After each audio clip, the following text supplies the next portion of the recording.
आप सभी लोगों के सामने आज कार्बन के बारे में हम आपको बता रहे हैं। आप सभी लोग समझेंगे कि कार्बन क्या है। कार्बन आपका इंटरमीडिएट है, कार्बन इंटरमीडिएट, जिस पर किसी प्रकार का कोई चार्ज नहीं होगा, न्यूट्रल, विद्युत उदासीन।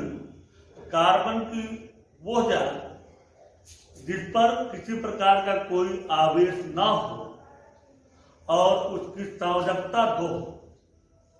जब कार्बन की संयोजकता 2 होगी और उस पर किसी प्रकार का कोई आवेश नहीं होगा तो उस कार्बन के पास unshared electron, non bonding electron आपके 2 शेष बचेंगे। आइए पूरे डिटेल में आपको कार्बन के बारे में हम बता रहे हैं। ध्यान से सभी लोग देखने और समझने का काम करेंगे। कार्बन के बारे में जानना, कार्बन है, कार्बन का एटॉमिक नंबर 4 है, 6 है। कार्बन का एटॉमिक नंबर 6, जब इसका इलेक्ट्रॉनिक विन्यास करेंगे 2, 4। तो आपने देखा कार्बन के आउटर सेल में इलेक्ट्रॉनों की संख्या 4 है। इसका मतलब हुआ कार्बन के वैलेंस सेल में इलेक्ट्रॉन की संख्या 4 है। मैंने आपसे कहा कि कार्बन 2 बॉन्ड बनाती है, मतलब ये कार्बन 2 बॉन्ड बनाती है। इसका मतलब एक इलेक्ट्रॉन कार्बन का और एक इलेक्ट्रॉन जिसके साथ बॉन्ड बनाएगा। मान लिया हाइड्रोजन है तो हाइड्रोजन के साथ, इधर भी मान लिया हाइड्रोजन है तो हाइड्रोजन के साथ। तो कार्बन के वैलेंस सेल में 4 इलेक्ट्रॉन थे। उन 4 इलेक्ट्रॉनों में कार्बन में जब बॉन्ड आप देख रहे हैं, कार्बन की बात कर रहा हूं, 2 बॉन्ड बन रहे हैं तो रिमेनिंग इलेक्ट्रॉनों की संख्या हो गई 2 इलेक्ट्रॉन आपके बच गए।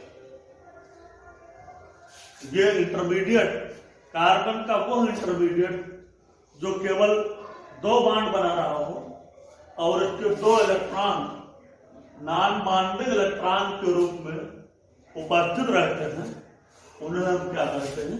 कार्बन कहते हैं। कार्बन को 2 भागों में डिवाइड किया गया।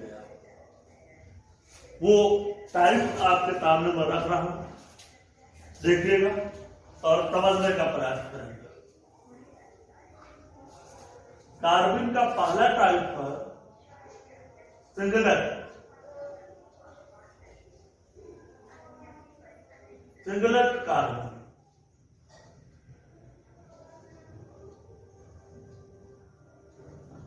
बात आती है सिंगलेट कार्बन क्या है। वही चीज यहां है। कार्बन में 2 बॉन्ड बनेंगे, एक इसमें इलेक्ट्रॉन कार्बन का होगा, एक इलेक्ट्रॉन जिसके साथ, जिस आइटम के साथ इलेक्ट्रॉन को शेयर करेगा उसका एक इलेक्ट्रॉन होगा दोनों तरफ। अब आपके 2 इलेक्ट्रॉन बचे हैं। इन्हीं जो रिमेनिंग इलेक्ट्रॉन है उन्हीं के आधार पर हम सिंगलेट कार्बन और दूसरा टाइप होगा ट्रिपलेट कार्बन की बात करूंगा। तो पहले मैं सिंगलेट कार्बन की बात करता हूं।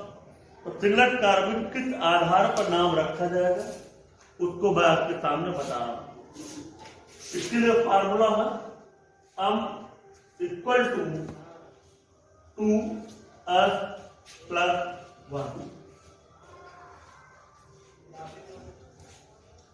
m equal to 2s + 1। यहां पर m का मतलब किससे है? स्पिन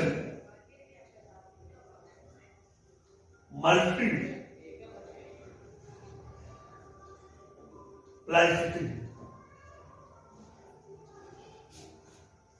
यहां पर जो s लिखा है वो s क्या है?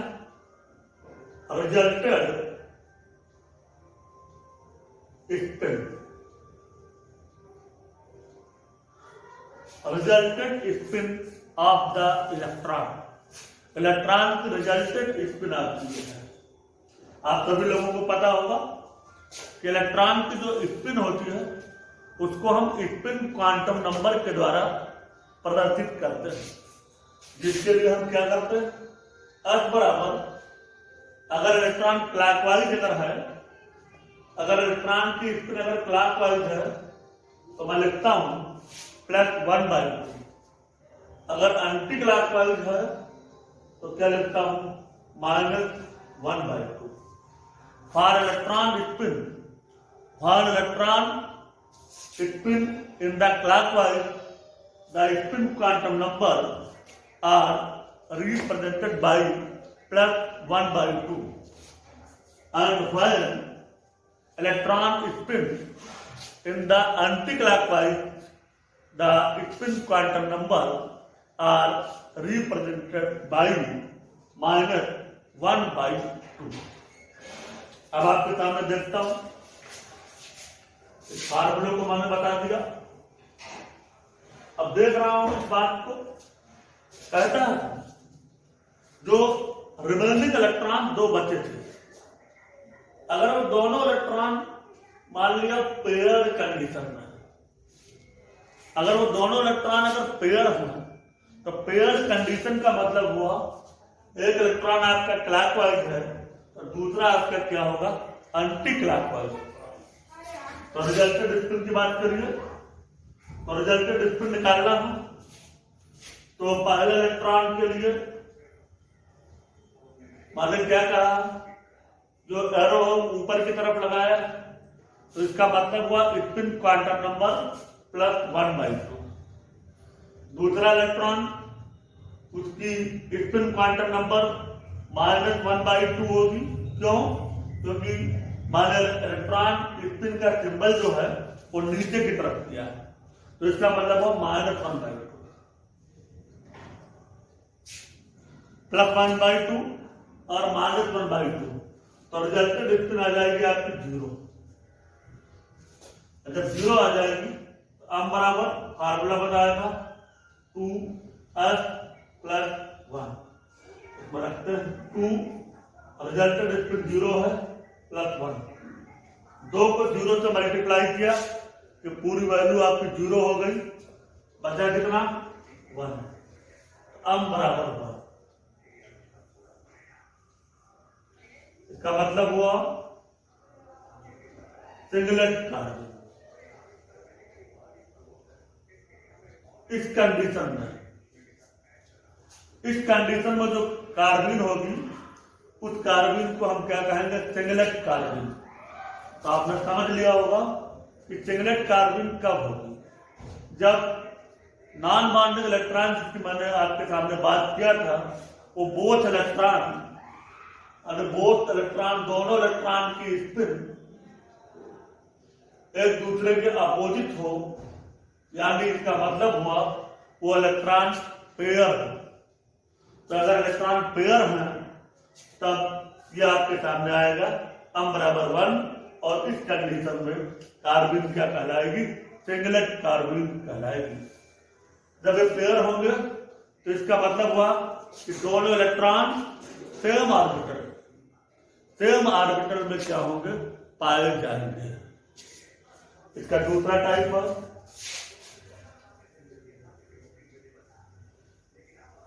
इसके दूसरे टाइप की मैं बात करता हूं, नाम है उसका ट्रिपलेट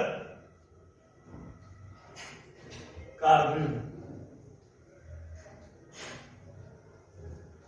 अब यहां पर प्रश्न उठना स्वाभाविक है कि सिंगलेट है तो सिंगलेट के बाद नाम आना चाहिए डबलेट का, लेकिन सिंगलेट के बाद मैंने नाम लिया ट्रिपलेट का। तो ये ट्रिपलेट नाम कैसे आया? कार्बन वही है, कार्बन 2 बॉन्ड बनाएगी, एक इलेक्ट्रॉन कार्बन का, एक जिसके साथ बॉन्ड बनाएगी उसका इलेक्ट्रॉन होगा, इसी तरह इधर भी वही चीज होगी। अब आपके 2 इलेक्ट्रॉन जो बचे हैं उन्हीं की स्पिन को ध्यान में रखते हुए सिंगलेट कार्बन और ट्रिपलेट कार्बन का नाम दिया जाएगा। कहता है बोथ इलेक्ट्रॉन, अगर दोनों इलेक्ट्रॉनों की स्पिन अगर आपस में सिमिलर हो, सेम, चाहे वो क्लॉकवाइज हो या एंटी क्लॉकवाइज हो, कहते माने इस कंडीशन में मिला। तो जरा देखें अब रिजल्टेड स्पिन क्या होगी। एरो माने ऊपर की तरफ लगाया है तो मतलब +1/2, फिर माने एरो ऊपर की तरफ लगाया है तो इसका भी 1/2, दोनों को जोड़ दिया 1 हो। फार्मूला आपको बताया था m बराबर 2s+1, वैल्यू रखिए 2 × 1 + 1, कितना आ जाएगा 3। इसका मतलब क्या हुआ, ट्रिपलेट कार्बन।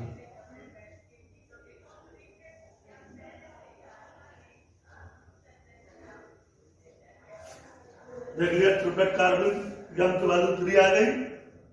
m की वैल्यू कब 3 आई, तब बोथ इलेक्ट्रॉन किस कंडीशन में है, अनपेयर्ड कंडीशन में है।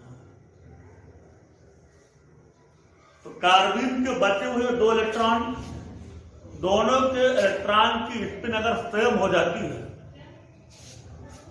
यानी वो अनपेयर्ड है, तब m की वैल्यू कितनी आएगी, 3 आएगी।